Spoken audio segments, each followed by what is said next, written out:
السلام علیکم عزیز طالبات، امید ہے کہ آپ سب خیریت سے ہوں گے۔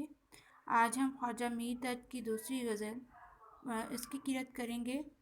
کیا فرق داغ و گل میں کہ جس گل میں بو نہ ہو، کس کام کا وہ دل ہے کہ جس دل میں تو نہ ہو۔ ہوئے نہ حول و قوت اگر تیری درمیاں، جو ہم سے ہو سکے ہے سو ہم سے کبھو نہ ہو۔ جو کچھ کہ ہم نے کی ہے تمنا ملی مگر، یہ آرزو رہی ہے کہ کچھ آرزو نہ ہو۔ کیوں شمع جمع ہوئیں گر اہل زباں ہزار، آپس میں چاہیے کہ کبھی گفتگو نہ ہو۔ یوں صبح چاکے سینہ میرا اے رفو گراں، یاں تو کسو کے ہاتھ سے ہرگز رفو نہ ہو۔ اے درد زنگ صورت اگر اس میں جا کرے، اہل صفا میں آئنہ دل کو رو نہ ہو۔ اس میں ہم پہلے شعر کی تشریح دیکھتے ہیں۔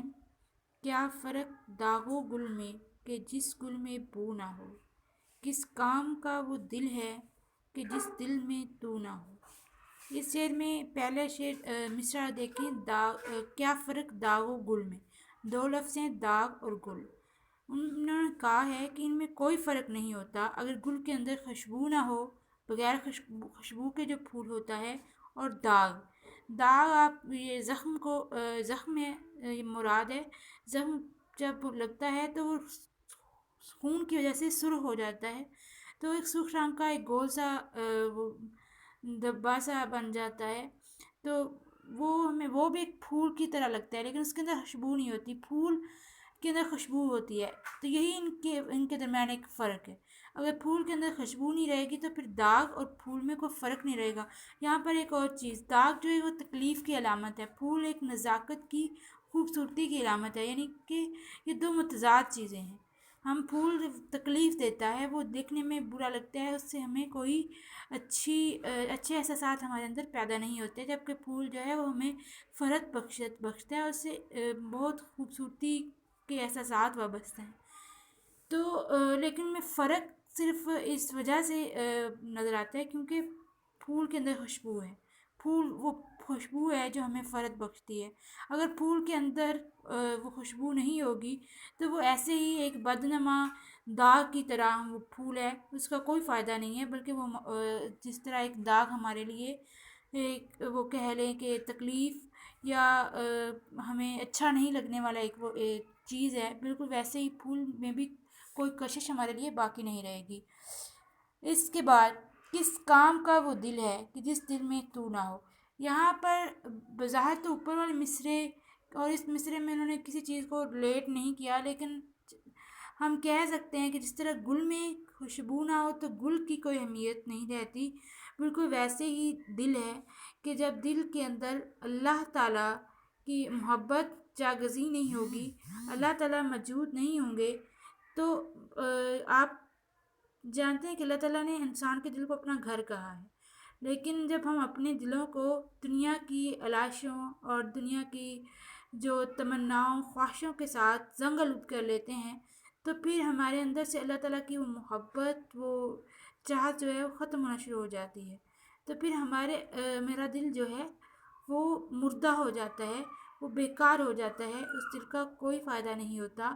بالکل ویسے ہی جیسے پھول کے اندر سے خوشبو ختم ہو جائے تو پھول کی اہمیت ختم ہو جاتی ہے، بالکل ویسے ہی ہمارے دل میں اللہ تعالیٰ کی موجودگی، اللہ تعالیٰ کی محبت کی موجودگی، اللہ تعالیٰ کے عشق کی موجودگی جو ہے وہ خوشبو کی حیثیت رکھتی ہے، جو ہماری پوری زندگی کو خوشگوار بنا دیتی ہے، جو ہمیں اندرونی خوشی اور مسرت بخشتی ہے۔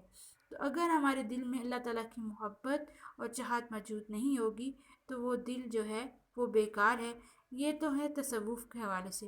اس طرح عشق مجازی کے حوالے سے بھی ہم بات کرتے ہیں کہ عشق مجازی کے حوالے سے بھی کہا جا سکتا ہے کہ وہ دل جس دل میں محبت اور چاہت کے جذبات نہیں ہیں، مطلب محبوب وہ لوگ جو عشق کرتے ہیں، جو اپنے جن کے دلوں میں جذبات ہیں، وہ یہ سمجھتے ہیں، یہ دراصل عشق و محبت کیا ہے، یہ جذبات ہے۔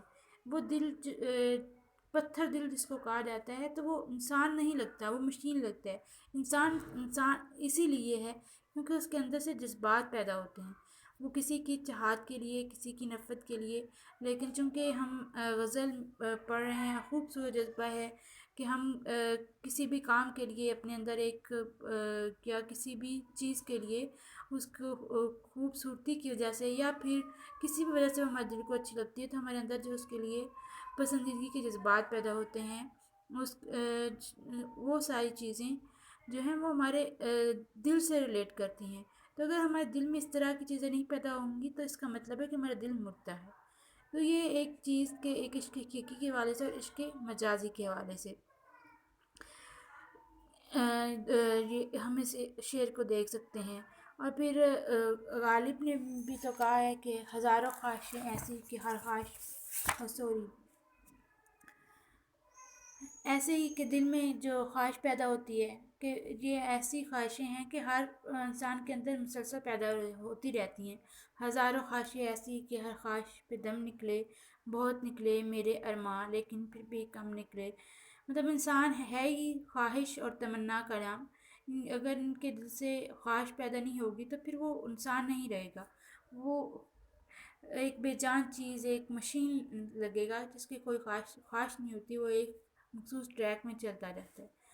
پھر دل جس سے زندہ ہے وہ تمنا تم ہی تو ہو، ہم جس میں بس رہے ہیں وہ دنیا تم ہی تو ہو.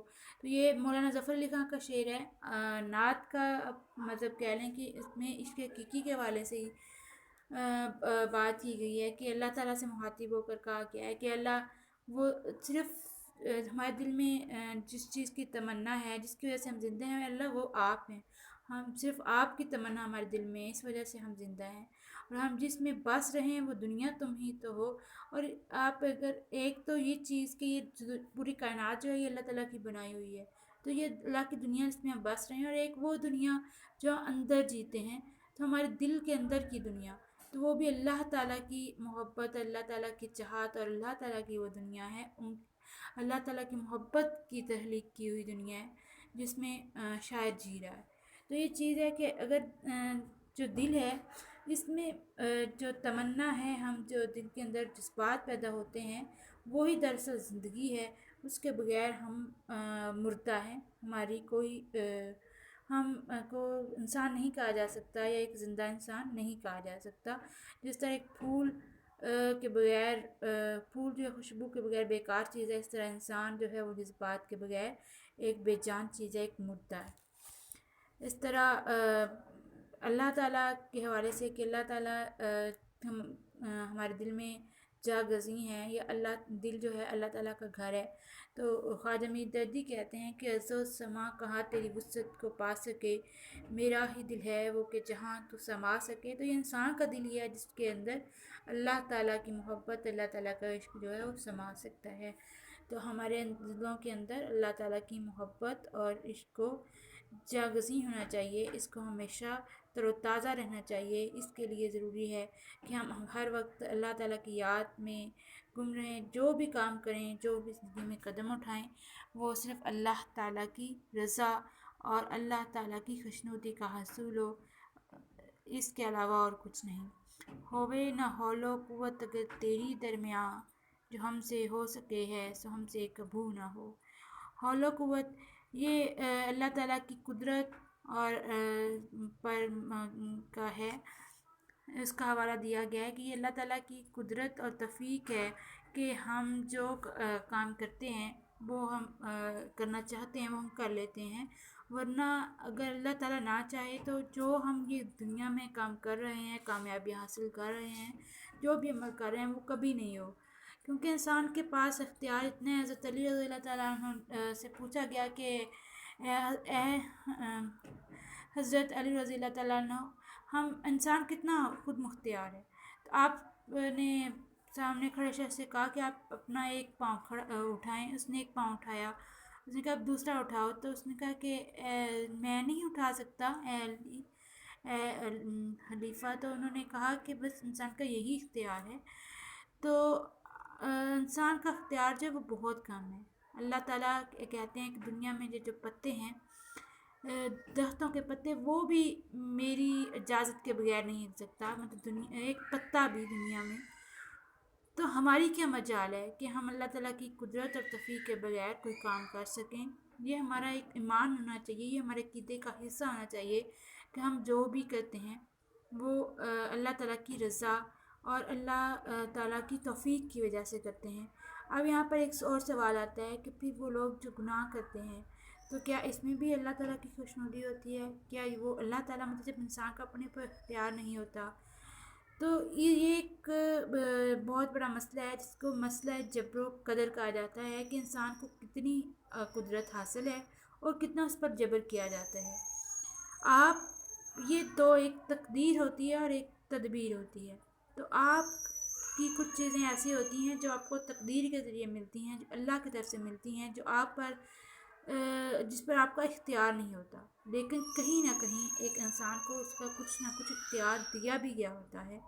آپ ایک غریب گھر میں پیدا ہوئے ہیں یا امیر گھر میں، یہ آپ کا اختیار نہیں۔ آپ مرد پیدا ہوئے ہیں یا عورت، یہ بھی آپ کا اختیار نہیں ہے۔ آپ کس ملک میں پیدا ہوئے ہیں، آپ کا قد و قامت کیا ہوگا، آپ کے فیملی میں کون ہوگا، آپ یتیم پیدا ہوں گے یا پھر یہ کہ آپ کو کتنی سہولتیں میسر ہوں گی، آپ کو کتنی دنیا میں بہت سے آپ ناگہانی آفات کا شکار ہوں گے، یہ ساری چیزیں اللہ تعالیٰ کی طرف سے ہوتی ہیں۔ آپ کا کے لیے یہ ایک ٹیسٹ ہوتا ہے، ایک امتحان ہوتا ہے کہ آپ اس امتحان میں سے کیسے گزرتے ہیں۔ وہ جس طرح ایک کمرہ امتحان کے اندر ایک طالب علم کو ایک پیپر دے دیا جاتا ہے کہ وہ اس کو حل کرے، تو وہ اس پیپر کے بارے میں کچھ چیزیں اس کے اختیار میں ہوتی ہیں، اس کو ایک نصاب دیا گیا ہوتا ہے کہ اس کے اندر سے آئے گا، لیکن اس کے اختیار میں کیا نہیں ہوتا کہ اس میں سے کیا آئے گا وہ نہیں جانتا، وہ ممتحن کے اختیار میں ہوتا ہے۔ تو ہمیں اللہ تعالیٰ نے اپنی مرضی کا ایک پیپر دے دیا ہے، ہمارے لیے راستے کھلے ہیں، ہمیں عقل دی ہے، ہمیں غور و فکر کرنے کی صلاحیت دی ہے، اور یہ وہ ساری چیزیں ہیں جس سے ہم اپنی قسمت کو بدل سکتے ہیں۔ ہمیں یہ بتایا گیا ہے کہ ہم اگر اللہ تعالیٰ کی رضا، اللہ تعالیٰ کے بتائے ہوئے راستے پر چلیں گے تو کامیابیاں سمیٹیں گے۔ اگر ہم لوگوں کو تکلیفیں پہنچا کر، جھوٹ بول کر یا برائی کے راستے کا انتخاب کرتے ہوئے چلیں گے تو پھر ہمیں ناکامی، اگرچہ بعض اوقات برائی کے راستے پر چلنے والے لوگ بھی بعض اوقات بہت بلندی پر نظر آتے ہیں، لیکن وہ بلندی پر ہوتے نہیں ہیں، وہ بہت چھوٹے لوگوں کی نظروں میں بہت چھوٹے ہوتے ہیں، یعنی کہ وہ لوگ غریب لوگ جن کا حق مارے ہوتے ہیں ان کو نفرت کی نگاہ سے دیکھ لیتے ہیں، ان کی نظروں سے گر چکے ہوتے ہیں، وہ عیش و آرام کی زندگی گزار رہے ہوتے ہیں، لیکن وہ آگ ہوتی ہے جس سے وہ کھیل رہے ہوتے ہیں، وہ آخرت میں جا کر اس چیز کا ان لوگوں کو احساس ہوگا، بلکہ دنیا میں ہی اللہ تعالیٰ ان کو جس طرح وہ بلندی پر جاتے ہیں ویسے ان کو پستی میں گرا دیتے ہیں۔ تو یہ آپ کو اختیار دیا گیا، اللہ تعالیٰ نے قرآن پاک جگہ جگہ کہا ہے کہ میں نے آپ کو رہنمائی کے لیے 1,24,000 انبیاء بھیج دیے ہیں، تو یہ آپ برائی اور بھلائی کے راستہ میں سے جو راستہ بھی اختیار کریں گے یہ آپ کا اختیار ہے، اس میں اللہ تعالیٰ کی آپ پر کوئی اللہ تعالیٰ کا جبر نہیں ہے۔ لیکن اکثر لوگ جو ہیں اس حوالے سے کنفیوز ہوتے ہیں یا پریشان ہوتے ہیں۔ صوفیہ کرام کا بھی بہت بڑا موضوع ہے، علماء کرام کا بھی موضوع ہے، اس حوالے سے بہت سے سوال کیے جاتے ہیں جن کا وہ جواب دیتے ہیں، بہت سے لوگ مطمئن نہیں ہو پاتے، اس کا کوئی واضح جواب نہیں دے پاتے۔ ایک چیز کے یہ بھی کہا جاتا ہے کہ جو کچھ انسان کر رہا ہے وہ سب کچھ اللہ تعالیٰ پہلے لوہے قلم پر لکھتے، جس طرح اوپر لکھا جا چکا ہے لوہے قلم پر اللہ تعالیٰ نے لکھ چھوڑا ہے، انسان ویسے ہی کرتا ہے، تو پھر ویسے ہی اگر ہونا ہے تو پھر انسان کا تو کوئی اختیار نہیں ہے۔ تو یہی چیز کہ انسان کا اگر کوئی اختیار نہیں ہے تو پھر انسان کا حساب کیسے؟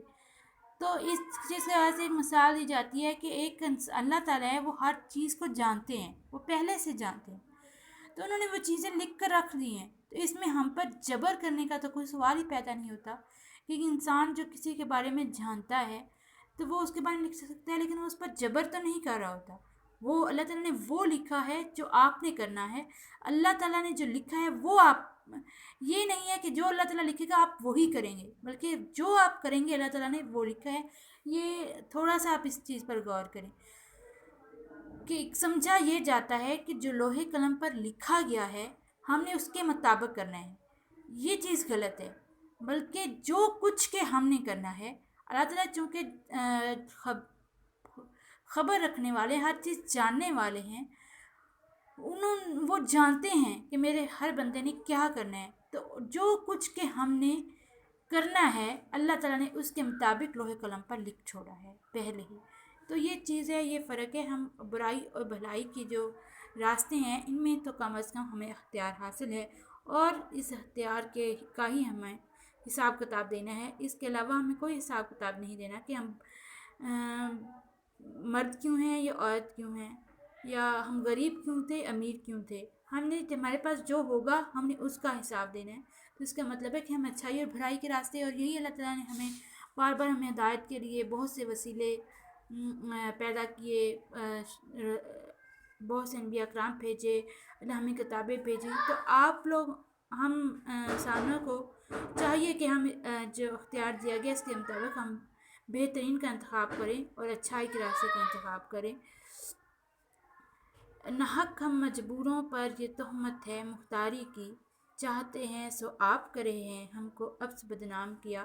میں نے آپ کو بتایا یہ ایک بہت بڑا موضوع ہے شاعروں، فلسفیوں اور علماء کرام کا. تو یہ میر تقی میر کا شعر ہے کہ ناحق ہم مجبوروں پر یہ تہمت ہے مختاری کی، چاہتے ہیں سو آپ کرے ہیں ہم کو اب سے بدنام کیا. کہ ہم پر تو ایک بس تہمت لگائی ہوئی ہے، ایک نام کیا ہوا ہے کہ ان کو ہم نے اختیار دیا، ورنہ جو اللہ تعالیٰ چاہتے ہیں ہم وہی کرتے ہیں.